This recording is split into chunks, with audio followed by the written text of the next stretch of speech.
सर्वांना नमस्कार. मी विवेक जॉन्सन, जिल्हाधिकारी बीड.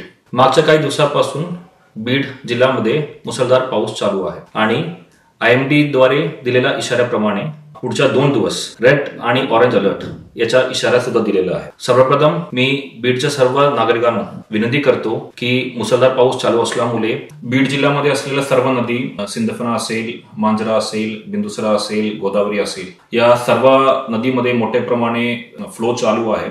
माजलगाव धरण यापासून आमचं विसर्जन चालू आहे. त्यामुळे या नदीकाठ्यावर असलेला सर्व गावकरी लोक तुम्ही सतर्क राहणं खूप अत्यावश्यक आहे. तुम्ही अत्यावश्यक नसेल तर घराच्या बाहेर पडू नका. कुठल्याही परिस्थितीमध्ये पूरग्रस्त रस्ता असेल, पूल असेल, हे तुम्ही क्रॉस करण्याचा कुठलाही प्रयत्न करू नका. या पूर्ण सिच्युएशन हँडल करण्यासाठी आमच्या जिल्ह्यामध्ये सुद्धा एक NDRFचे पथक आणि एक आर्मीचे पथक आपण स्टेशन केलेलं आहे. अत्यावश्यक परिस्थिती असेल आपण आर्मी मार्फत आणि NDRF मार्फत सुद्धा रेस्क्यू मिशन करू शकतो. आणि आपण कुठल्याही प्रकारचा स्थलांतर करायचं असेल, योजना शिफ्टिंग करायचं असेल तर त्याचा सुद्धा पूर्ण लोकेशन सुद्धा प्रशासनाने आयडेंटिफाय करून ठेवलेलं आहे. तुम्हाला स्थलांतर केलेल्या ठिकाणामध्ये सुद्धा सर्व सोयी सुविधा करण्यासाठी स्थानिक पातळीच्या प्रशासनाला सुद्धा सूचना दिलेल्या आहे.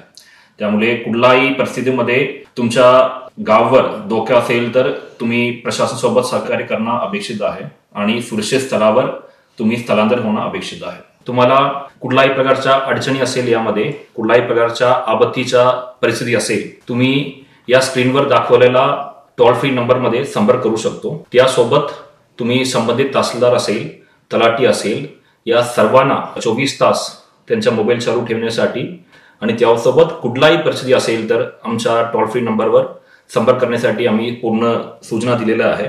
कुठल्याही प्रकारच्या तुम्हाला मदत असेल तर तुम्ही आमच्यापर्यंत पोहोचू शकतो. त्यासाठी पूर्ण वेळ प्रशासन तुमच्यासाठी उपलब्ध आहे. त्यासोबत मागच्या 10 दिवसमध्ये झालेल्या पाऊसच्या पंचनामाच्या प्रक्रिया सुद्धा आमच्या तलाठी स्तरावर आम्ही चालू केलेला आहे. लोकल प्रशासन सुद्धा यामध्ये पूर्ण वेळ पंचनामा करण्यासाठी. त्यासोबत घरामध्ये पाणी शिरलेलं असेल, आपण ताबडतोब तसे कुटुंबांना आपण 5,000 रुपये देतात आणि लवकरात लवकर आपण धान्य सुद्धा भरपूर ठिकाणी वाटप सुद्धा केलेलं आहे. यामध्ये तुम्हाला कुठल्याही प्रकारच्या माहिती या फिर तुम्हाला कुठल्याही प्रकारच्या मदत तुम्हाला भेटला नसेल, तुम्ही आमच्यापर्यंत या टोल फ्री नंबरवर पोहोचू शकतो. प्रशासन तुमच्यासाठी 24 तास उपलब्ध आहे आणि आपण सर्वजण सोबत या संकटातून लवकरच बाहेर पडू. सर्वांना परत एकदा सहकार्य करण्यासाठी विनंती करतो आणि कुठलाही मदत पाहिजे असेल तर तुम्ही प्रशासनपर्यंत पोहोचू शकतो. धन्यवाद.